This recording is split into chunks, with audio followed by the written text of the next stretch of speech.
At night, E-boats came past almost every night from Naples to survey the shipping in the Salerno beach area. We needed a blackout so we weren't attacked. We had visits quite frequently from the American small gunboats and torpedo boats. We were busy directing attacks on the Italian warships in the Naples docks, and finally the bombers put them out of action. The forces at Salerno made the Germans leave Naples area to a defensive line further north on the Volturno River. The Americans occupied the Naples area and moved in great quantities of supplies to the harbour. We operated our radar non-stop for a month. Everything worked fine. We were comfortable in the hotel and we had very good relations with the island, the people on the island. And then news came from the American patrol boats that the islands had left the island of Ischia. Ischia was 20 miles to the north, and we soon expected to get orders to pack up and move.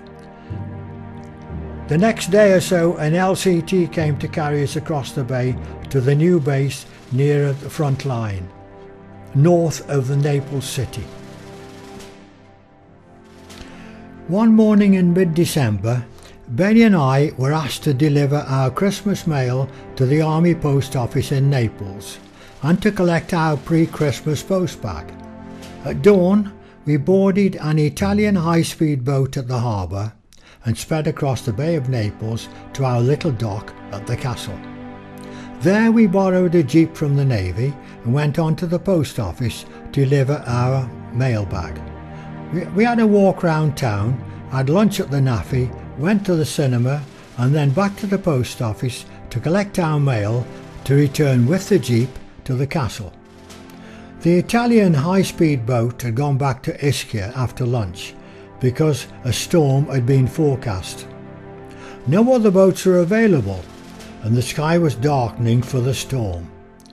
The chief petty officer in charge of the dock found a small Italian wine boat with a sail and a small motor which was going back to Ischia, and he told the crew to take us with him. We went aboard into the cabin, but the stench of the stale wine was overpowering. We couldn't stand it, so we decided to sit on the deck, on the hatch cover, as we chugged slowly into the bay, now with the sea getting a bit choppy. A mile or so out, it got too rough to stay sitting on the hatch cover, so we stood up, each with an arm around the mast, something to hold on to, as the little boat got thrown about in a fearsome way in the heavy seas. The two crewmen were laughing at our discomfort from the cabin. Benny was sick in his hat, which he threw over the side. It was the most violent sea trip I'd ever taken, far worse than in the small landing craft going back to the Jailer Beach. After an hour, we crawled into calmer waters near to us, the island of Camiso, where we stopped to unload some empty barrels, then off again in agony to Ischia, another hour away. At midnight, we sailed into Ischia port, soaking wet, cold and miserable, with the Christmas mailbag. A sailor kindly drove us back to our hotel, where we had a hot supper before we fell into our camp beds. Everybody was far more concerned about the mailbag than our sea trip to collect it.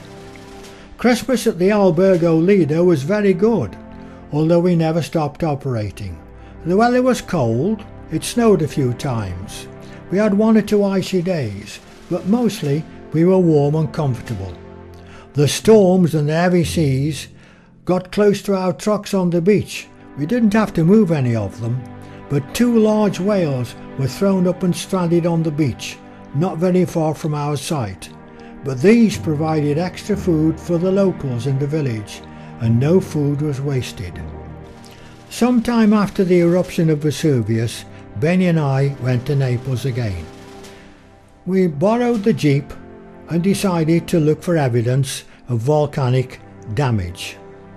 In a small village near to Pompeii, we found a deserted narrow street with a smoking, slow-moving lava flow at the far end. We parked at a safe distance and walked up the road. We could feel the ground hot through the soles of our army boots.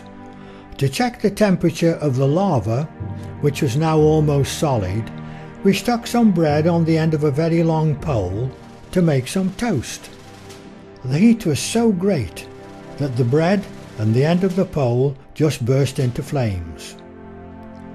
On the way back to the dock in Naples, we called in to visit the old Roman ruins of Pompeii. It was a most impressive sight, especially as we'd just seen how everything had been destroyed in recent heavy lava flows.